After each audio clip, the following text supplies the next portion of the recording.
capital punishment in your role-playing games. Welcome to my channel. I focus on tabletop role-playing games, video games, and science fiction. Probably most of you have seen the original Pirates of the Caribbean movie, and you have Captain Jack Sparrow as he comes into port and he salutes those hanging pirates that were dead, and he as he sails by them into shore as the ship is sinking. But that brings up the idea of capital punishment.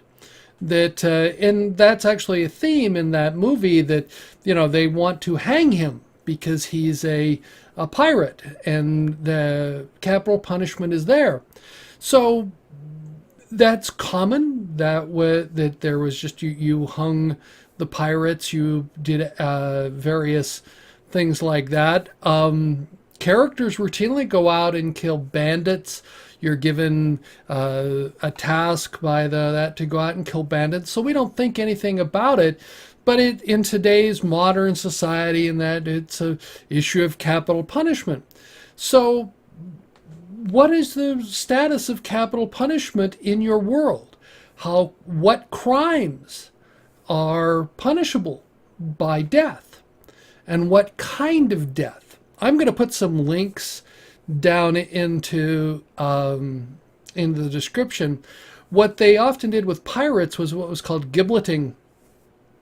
And there's a link. That's where they put them up in cages, and they generally die there of thirst. And the body is left to decay as a warning to others. And then there's a link to 10 of the most cruel execution methods of all time, and there are some really disgusting ones. One of them is crucifixion. And so you have to decide what kind of capital punishment for what crimes are being done in your world, because you really need to think about why are the people, what prohibits NPCs from being terrible people and becoming murder hobos, as the saying goes, but they're NPC murder hobos. Whereas your player characters, and what actually stops your player characters from doing that is if you see that there. The one that always intrigued me was, if you've seen the movie Spartacus, where, and you know a little bit about the story, there was a slave uprising, and the Roman soldiers came out to defeat the slaves. Now the one on cable, it isn't quite as interesting, I think, as the original, which was, neither one are really accurate historically, but the scene that got me was at the end of the movie Spartacus, where they capture the slaves. There are 6,000 slaves approximately that they capture, and they order them crucified all along the way back to Rome. And me, just being the strange person that I am, you sit there and you go, I can just see the commander ordering, I want you to crucify all the slaves all the way along here till Rome. Now, when I was in the service, I remember it was a sergeant major. I went to one of the schools, and they were talking about that. And he says, when an officer gives an unusual order, and his example was, the lieutenant comes up to you and orders you, he says, I want you to dig up the flagpole and put it in this classroom. He says, if you tell the officer you're insane, that's stupid, that's disobeying an order. But what you can do is you can ask clarification. And what you do is you go, and he says, you measure the flagpole, just get a rough idea of its height, and you measure the height in the classroom, and you take a look at it, and you come back to us and say, sir, the flagpole is approximately 20 feet high. The room is only 10 feet, the ceiling in the room is only 10 feet high. Do you want me to cut a hole in the ceiling, dig a hole in the floor, or cut the flagpole down to that height? Because now you're asking a question which makes the officer think. And if he says, I want you to cut a hole in the ceiling, you better go start digging up the flagpole, because he knows what he's given you a valid order. So here's the order. You're the commander of the troops, and you say, we're going to crucify 6,000 slaves from here on the way to Rome. Now think about what that means. I have 6,000 slaves. If we go by what we know of crucifixion, that means I need to have 6,000 crosses. I need 18,000 nails. And I need to space it out equally from here to Rome. So I've got to have, mind you, this is before we had calculators, and we're doing things in Roman numerals. So addition, subtraction, and multiplication and division are really cumbersome with Roman numerals. So here you have to figure out how far is it from where we're at to Rome, that distance. You need to figure out how many paces it is and how you have to spread them out, because the commander, as they walk by there, when they gave an order, they're going to expect it to be uniformly spread out over that distance. Think about the logistics of just killing 6,000 people, crucifying them along a road, the roadway, however many miles it was back, and you don't want them bunched up in one place. So you need them equally spread out. It just the logistics of, you need 6,000 crosses, which, that means I've got to have trees cut down and prepared or whatever. It's just the logistics of setting that up is actually an impressive feat, because that did happen. So in your world, could they handle something like that? Are the military forces that they're there, are they as organized as the Romans were, or are they haphazard? Would they, how would they handle mass executions if that was ordered? You run into, Vlad the Impaler was known as the Impaler because he did impalement of people on there. And if you read the way they actually did some of the impalement, the people actually survived being impaled to die later from, there are a whole host of horrible ways people have been killed. But how is capital punishment handled in your world? Is it a public execution? You have to look back, and at one point in time, public executions were almost a form of entertainment. I mean, if you watch, Braveheart, the ending of that, where you have all the people watching him being drawn and quartered. And, no, he's not drawn and quartered. What was it? I can't remember the term that they did for him, but they killed him, and it was a fairly gruesome approach to how they executed him. And but that was common, and people watch that. Today in our environment, oh no, nobody, only a select few get to see an execution, and it's not put out in public display. But historically, that was what was there.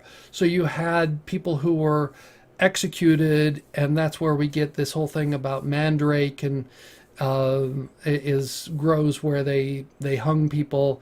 There are some interesting stories about that, but executions are common, and what do you do with that? It brings up the what is this name of the story? The Unbeheaded King.